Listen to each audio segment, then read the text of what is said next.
אז חרדה, זה הרבה יותר מסתם תחושה של דאגה או פחד. זו תופעה סופר מורכבת עם שורשים שנטועים עמוק בתוך הביולוגיה שלנו. היא משפיעה על הכל, מהמחשבות הכי צלולות שלנו ועד, תאמינו או לא, תחושות הבטן.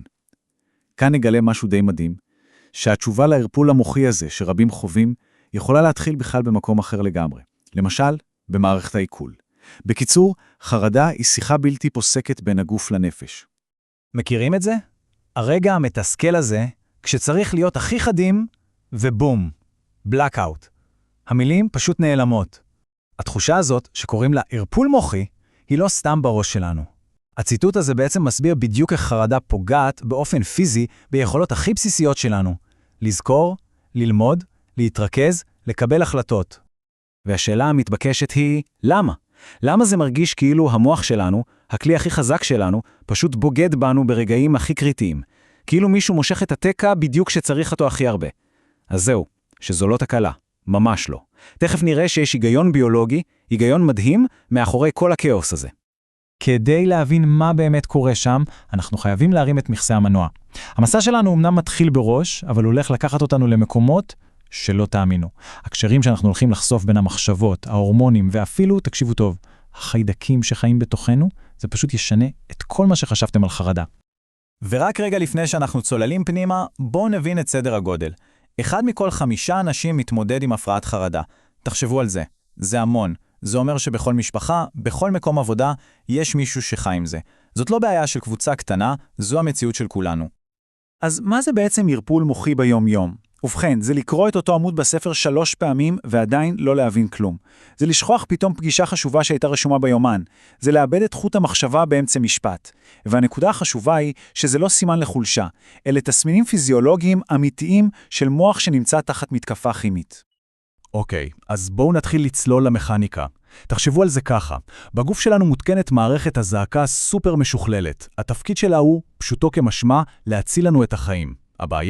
הבעיה מתחילה כשהזעקה הזאת פשוט לא נכבאת. המערכת הזאת נקראת ציר ה-HPA.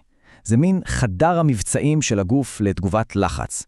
ברגע שהמוח מזהה איום, ולא אכפת לו אם זה נמר אמיתי או מייל ממש מלחיץ מהבוס, מבחינתו זה אותו דבר, הציר הזה נדלק ומתחיל להזרים דלק חירום לכל הגוף. אז איך זה עובד? זה כמו דומינו, תגובת שרשרת מדהימה ומהירה. הכל מתחיל בהיפותלמוס, ששולח את הפקודה הראשונה. הפקודה מגיעה לבלוטת יותרת המוח, שמיד מעבירה את המסר הלאה. ובסוף השרשרת, בלוטות יותרת הכליה, מקבלות את האות, ובום, הן מציפות את הדם בקורטיזול, הורמון הלחץ המפורסם. וכל הדבר הזה קורה בפחות משנייה. עכשיו, המערכת הזו גאונית, אבל יש לה בעיה אחת. היא בנויה לספרינטים, לא למרתון. ומה קורה בחיים המודרניים? אנחנו במרתון לחץ בלתי פוסק, והזעקה היא פשוט נשארת דולקת. והקורטיזול, תחשבו עליו כמו מלח. קצת זה חיוני, אבל יותר מדי זה כבר רעיל. כשיש הצקה כרונית של קורטיזול, הוא פשוט מתחיל לשחוק אזורים קריטיים במוח, בדיוק את אלה שאחראים על זיכרון ועל ויסות רגשי. אוקיי, ועכשיו אנחנו מגיעים לחלק שאולי באמת יפתיע. מסתבר שיש לנו סוג של מוח שני. ואיפה הוא נמצא? לא בראש. הוא נמצא במערכת העיכול שלנו. וזה לא דימוי, כן? מדובר על רשת תקשורת פיזית אמיתית, מה שנקרא ציר מעי מוח. זה מין כביש מהיר עם תנועה בלתי פוסקת של אותות. אבל פה מגיע הטוויסט הגדול. הכביש הזה הוא דו-סטרי. כולנו יודעים שמחשבות מלחיצות יכולות לעשות כאב בטן, אבל מה שמהפכני פה זה שזה עובד גם בכיוון ההפוך. מה שקורה במעיים שלנו יכול לייצר חרדה ישירות במוח. רוצים נתון שיבהיר את זה? בערך 90% מהסרוטונין בגוף, כן, אותו הורמון של מצב רוח טוב, מיוצר בכלל במעיים. לא במוח, במעיים. אז איך בלגן בבטן הופך לבלגן בראש? תדמיינו שדופן המעי הוא כמו שומר סף בכניסה לזרם הדם שלנו. כשהכל תקין והחיידקים הטובים בשליטה, הוא קפדן ולא נותן לדברים לא רצויים להיכנס. אבל כשיש חוסר איזון, השומר הזה נחלש, הוא נרדם בשמירה, ואז כל מיני מולקולות דלקתיות מצליחות לחמוק פנימה, וכשהן מגיעות למוח, הן יוצרות מין שריפה קטנה שמפריעה לכל התקשורת שם למעלה. פתאום הקשר בין תחושת בטן לחרדה מקבל משמעות חדשה לגמרי. אוקיי, אז אחרי שהבנו כמה הבעיה הזאת מורכבת ונוגעת לכל הגוף, בואו נדבר על הפתרונות. כי החדשות הטובות הן שיש מה לעשות. ולבעיה כל כך מורכבת, ברור שצריך ארגז כלים מגוון. נתחיל בעולם התרופות. שם יש שתי משפחות עיקריות, שהן שונות לגמרי בפילוסופיה שלהן. הראשונה, תרופות ה-SSRI, הן כמו שיפוצניק סבלני שמגיע לשפץ את כל מערכת הצינורות של הסרוטונין במוח. זה לוקח זמן, כמה שבועות, אבל המטרה היא לייצר יציבות לאורך זמן. המשפחה השנייה, הבנזודיאזפינים, הם כמו הכבאים. הם מגיעים ומכבים את השריפה באופן מיידי. זה פתרון מהיר למקרה חירום, אבל זה לא פתרון לטווח הארוך. ונעבור לעולם הטיפול הנפשי, וגם כאן יש שתי פילוסופיות מרכזיות. הגישה הפסיכודינמית היא כמו עבודת בילוש.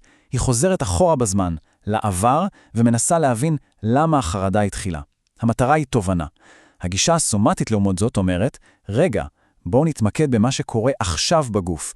היא מאמינה שהסיפור אגור במתח שבשרירים, ומטרתה היא לא רק להבין, אלא ממש לשחרר אותו מהגוף. אחד הרעיונות המרכזיים בגישה הפסיכודינמית הוא מנגנוני הגנה. תחשבו על זה כמו על מערכת החיסון של הנפש. אלה כל מיני טריקים אוטומטיים שהנפש שלנו עושה, בלי שאנחנו אפילו שמים לב, כדי להגן על עצמם מרגשות קשים מדי. בואו ניקח כמה דוגמאות. למשל, הדחקה. המוח פשוט לוקח זיכרון כואב וקובר אותו. או הכחשה.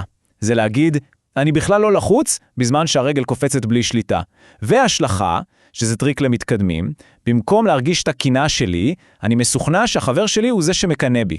כל אלה אסטרטגיות הישרדות אוטומטיות לגמרי. ובחזרה על הצד הגופני, התיאוריה המרכזית כאן, התיאוריה הפוליווגלית, נותנת לנו מפה של מערכת העצבים. היא אומרת שלמערכת העצבים שלנו יש 3 מצבים, ממש כמו רמזור. יש את המצב הירוק, אנחנו רגועים וחברותיים.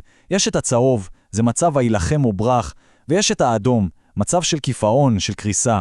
המטרה של הטיפול הסומטי היא ללמד אותנו איך לנהוג ברמזור הזה, ואיך לחזור לירוק.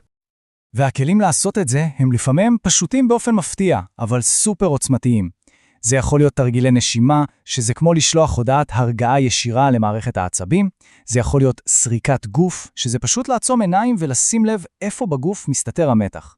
או אפילו תנועה עדינה, ממש כמו חיה שמתנערת אחרי חוויה מפחידה, כדי לשחרר את האנרגיה התקועה. אז אם נסכם את כל זה, לאן זה לוקח אותנו?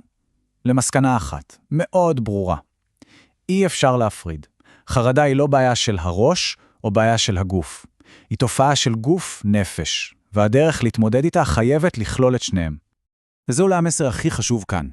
ההבנה הזאת מעניקה המון כוח. היא אומרת שהמפתחות להרגעה לא נמצאים רק בראש, במחשבות. הם נמצאים גם בצלחת שלנו, בדרך שבה אנחנו נושמים, ביכולת שלנו להקשיב למה שהגוף מספר לנו.